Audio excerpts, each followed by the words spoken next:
Well, here we are at the second half of match day 10. Well, you know, the heroes, they got the treasure in their half, and they're just trying to keep it. They're trying to get back in the game. But Killa has, Mr. Deuce has something to say about that. He usually does. He usually does. You know, like that was a good RPG we're gonna have there. Mm-hmm. We need a little flanking going on because they're running straight at him, and it's not working. It's not just working, not. especially when you get something like that. Wow. He's got 3 kills. I mean, they just can't stop him. Woo! That grenade. Yeah. Didn't hit anyone with and that. there's the 4th kill. Sabretooth. There we go. He did. So. Okay. So there's some action that can be had for the heroes. Yeah, another choke point right here in the map. Yeah, It's it is. always dangerous. Yeah. You can never move that. You know, you could have 300 people, and there could be 1 million against you. Yeah. This is like the Battle of Thermopylae. Yeah, and amazingly, we just saw that Maxplatypus just was online. Anyway, yeah. You know, that shows you how poor his first half was. Yeah. They didn't even recognize that he was on. Well, here's Oh, wow. Testa. He's having so much fun. They're dominating the heroes so much that they can afford to play around with the sniper. Are the heroes gonna score? Nope. Chuck Testa. Yeah. So we got that. It's still here. It's still here. I would like to see little Sabretooth, little move to the left a little bit. You know, come around to the right. Well, there's Bumblebee. Bob and weave. Yeah, he's just throwing it there, trying to keep it in. And that's how desperate they are. They're like the Russians in World War II. Yeah. Rush. They don't even have weapons when they're running at the treasure. They're just going for it. Yeah, they're just trying to keep it in their half of the base. And the villains are just having the time of their lives. Seems like small flaming snail was just sitting there lobbing grenades every so often, every time they respawn. Yes. Or rebirth. Yes. Who would put their camera like that? I would like to know. Yeah. A dead snail. Call him escargot. So Matthew, any thoughts so far? I'm just watching. Just taking it in. It's very Uncharted-y. Yeah. Well, Max, I didn't have the benefit of playing the game. I was just coaching. But, as a player of the game, what would, as a team captain, what would you try to do? Oh, my God. But, save that question. Here's Max with a chance. Beautiful. Oh, my God. Oh, my God. Goal. It was a beautiful stop. You have to say that. It was. But what happens here is you just get so tired. Mm. You're just like, the score is not high enough. We just can't do it. But you can't think like that. Yeah. You can't. You've got to believe. And then you can't believe. You gotta pick yourself up and score treasure. That's like your parents would always say. Whenever you fail the class, they're like, God damn it, Johnny. You pick yourself up, get the feather out of your pants, and you score that treasure. That's right. Well, keep the feather if it's playtime. Well, it's not playtime for the heroes. Well, here's Sabretino. He's 2 assists in the first half. Is that his third? Yeah, it could What a be. throw, though. Well, that's it. Yeah, he did well to get it from off of the roof, and there it is again, lessening the deficit. Kingkranz, 2nd goal of the match. They're slowly plucking their way back in this. Yes. This is the old "what you got in that room" move. And when you're the heroes and it spawns there, grab it, get there, boom. Maxplatypus, what a beautiful run so far. Beast mode really paying off here. It is. Well, I mean, they just can't challenge him. There's the equalizer! An equalizer within a minute! It was so easy compared to the last one. Oh, That was. Yep. They're trimming the deficit like they're cutting Social Security. Well, I mean, the audience really is getting their money's worth in this game. Without a doubt. Yeah. I mean, if they're not getting the Social Security, at least they could watch this. Yeah. Did anybody pay for this? I sure hope so. Yeah. Can we get this on pay-per-view next week? Oh, hey, the Pacquiao fight today, this will probably last longer than the fight. Well, I'd say here for the villains that the clock really is not their friend in this match. Well, here's Killa. Well, neither is Killa. Yeah. Killa with another one of his great runs. Oh! Quick boom. Quick boom. From Sabretino. Sometimes it's good to be premature. Yeah. Sabretino doing well with the strike 3. Platypino cleaning up. Whoa! Ends up killing him. Hey, that was great. He killed himself and an angry bumblebee. That's a classic. That's a Detroit 3 classic right That there. is. That, you won't get that on any other team. You will not. Well, here's a lure. Just trying, yes. It's becoming a bit robotic, it seems. It is, well, interesting, that in the beginning, the villains were doing a more possession-oriented time of play, but now, things are so frantic that they're trying for a bit more passing.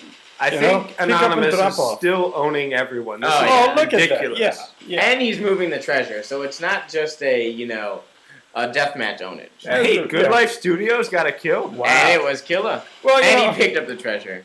I seem to remember, I think I remember hearing Angry Bumblebee just cussing the shit out of Life Studios. So maybe it's a bit of motivation. Yeah. Well, here's Maxplatypus. I mean, it's always done in the most non-hateful sort of way. Yeah. It's not I hate you, I want you to die. Yeah. It's I hate you, score the damn treasure. That's true.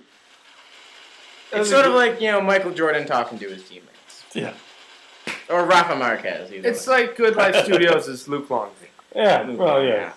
Who isn't? But that was a great run by Maxplatypus because they were really threatening to score, and it's, one score game right now. Comes 5 comes afterward, and then that's the game. It's good to see that the heroes... Friday's after Thursday. Yeah. And, Saturday comes afterward. But, it's good to see, though, that the heroes are going back to the salt mines. And, but I like to see that neither team is going for the tie, because it's like what the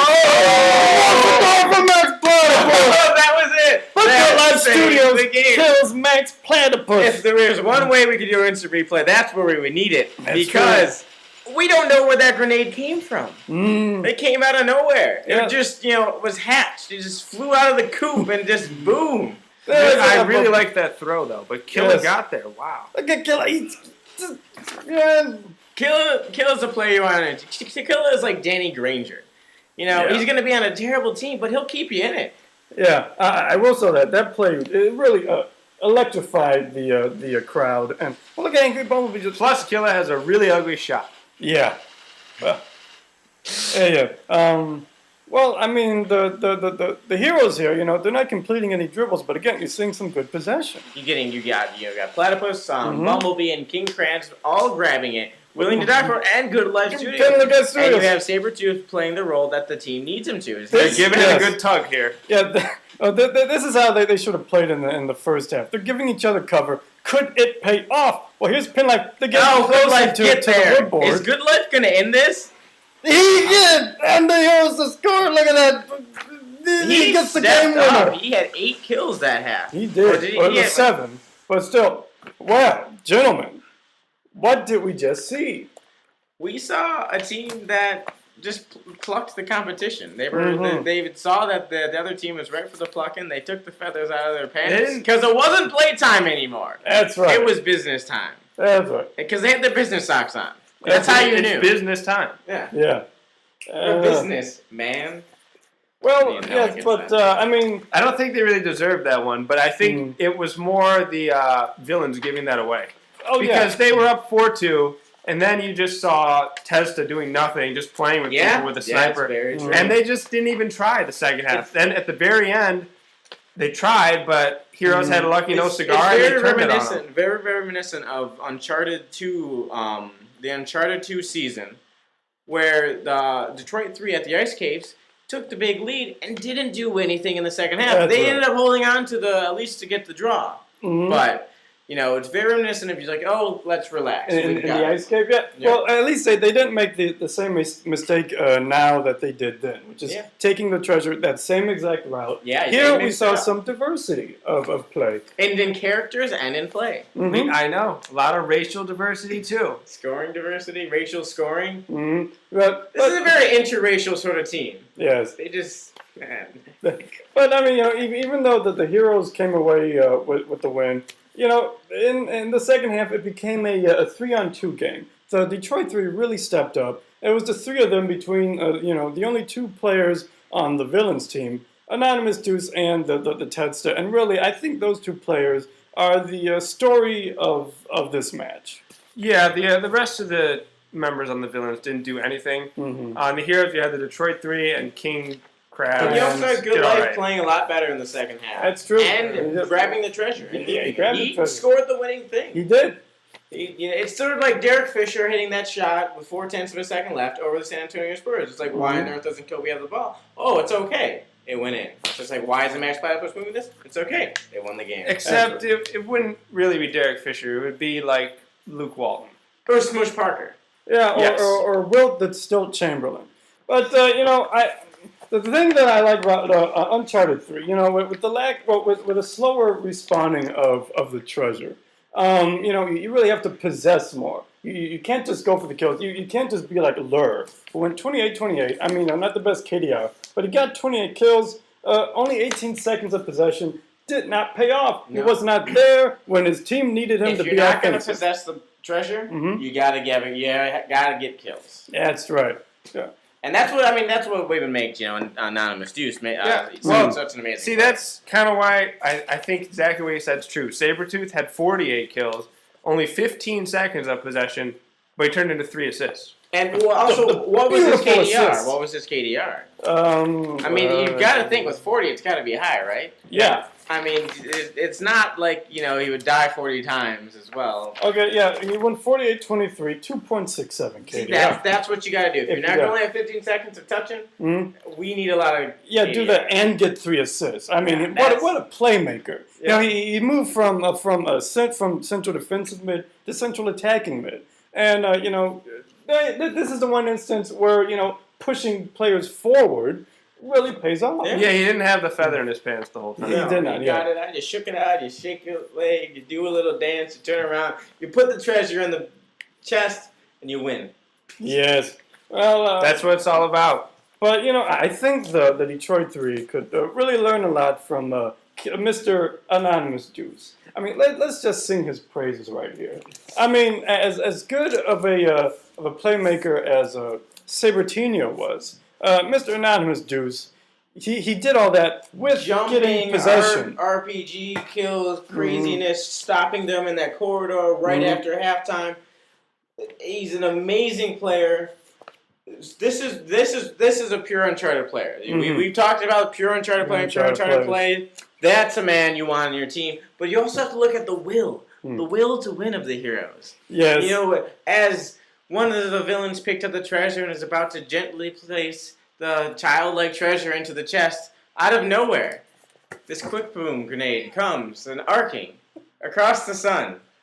And just was to say, no, we will not go quietly into the night. The villains did not put the pillow down before letting the head rest on the pillow. The mistake that the villains made is they thought that there was a golden before parachute. they put that pillow in. That's right, and they didn't put the golden parachute, they didn't stick that inside the pillow so that, when they couldn't rest on the pillow anymore, they could pull the pin, get out the golden parachute, and, really go for the win. Yeah. And they just ended up getting a golden shower. Yes, a golden shower in Yemen, of all places.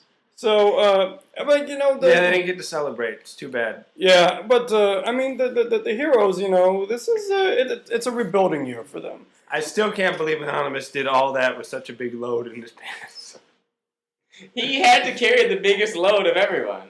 He did. And usually when you have to carry that big of a load, you're not going to be respected. You're not going to be known. Yeah. You're just going to be sort of mysterious. I'm surprised anonymous, you can move so much. I'm surprised. Well, at the end of the day, all you can say is that the heroes wanted it more than the villains did. And I mean, judging from this match where there were so many no cigars, it's safe to say Plunder is a game of inches. It is a game of inches, and that's why it's better to have an interracial team. You want those extra inches that it can bring you. Yeah, it's crucial. Well, so that extra will. The extra will, and that longevity.